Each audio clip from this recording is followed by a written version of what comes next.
Christian O'Connell Show podcast. In my house, it's all about the graphic equalizer to my mum and dad's music system. And this is what we used to call the music centres, music systems. It was something really big, futuristic, literally really big, cumbersome.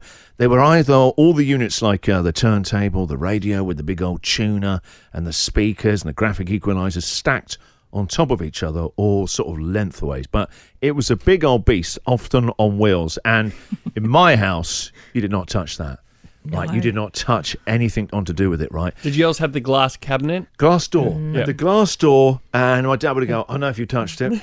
Yes. He's got that, you know, on CSI, where they look for fingerprints, talcum powder, dusting it. I know if you touched it, son.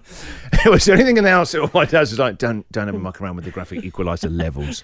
My dad, you know, as if my dad was like Brian Eno or Phil Spector, right? He was so obsessed about like the graphic equalizers made it either sound like this or really tinny. That's all they did. Very little, basically. It was a con to get an extra like $100 out of it. Say, this one's got a graphic equalizer. And people just saw those like mini faders. Yep. Like they were in the mixing console, George Martin with the Beatles.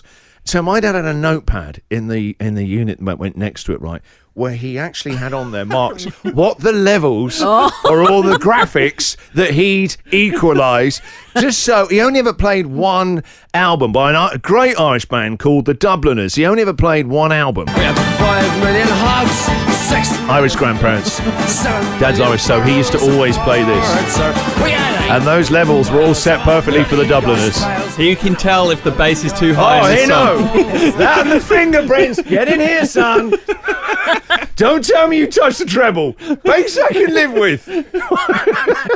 If there's one, tell me about you. Describe the music system you had at home, Patsy. What was it for you? My oldest brother had the hi-fi in the glass cabinet, and it was in his bedroom in a corner. Just about took up the whole corner, didn't it? It was massive. This big chrome, almost the size of like half a door. Yes, but he, like your father, could tell if you'd even approached it within a metre, because we had like this shag pile carpet. So Mum would vacuum virtually every day, and he'd know if I'd gone in there. So you'd have to walk on, then rake it back, yeah? Yes. Pop it back up again. Yes. No. Genius had tripwires as well and lasers. He knew. He had this sixth sense. But he had all his albums lined up in that shelf on the bottom of it. Yep. And everything else that was, you know, superfluous, he'd have in these milk crates around, sort of lined up against the wall. He'd have Wings and Dire Straits. I think he just played that to death, money for nothing. There's always one song that whoever had control of the music system always reminds of them. Jack, your mum and dad must have had that music system. We did. It was its own piece of furniture. It lived behind the glass cage. Sort of fake wood at the side. I don't even know if it was real wood, but it looked like it was in wood. Yeah, and 2 big speakers either side of it as well. My parents were a little more friendly. I was allowed to use the music system. Fancy. But there was a different reason why I didn't want them to know I was listening to it, because my favourite thing to put on was a CD called Songs in the Key of Springfield. Brilliant album. Which was the Simpsons songs from the Simpsons TV show. Yeah. I would get my cricket bat, put it on the floor, and pretend I was skateboarding on it like Bart Simpson. Why didn't you warn us that you were going to hit us with this? Don't point at me to play a song play clip. the music. I'll point when we just freeze frame this.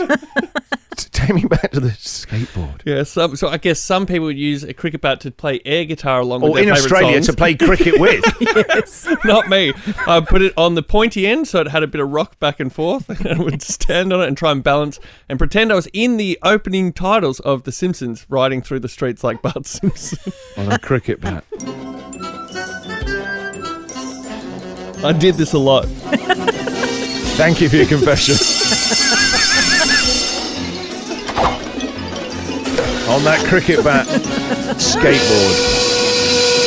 Why didn't you get a skateboard? I mean, they're pretty common in the era. Why were you denied the actual skateboard? I didn't get one too many years later until I was a teenager. Well, they must have just thought, he's so happy on that cricket bat.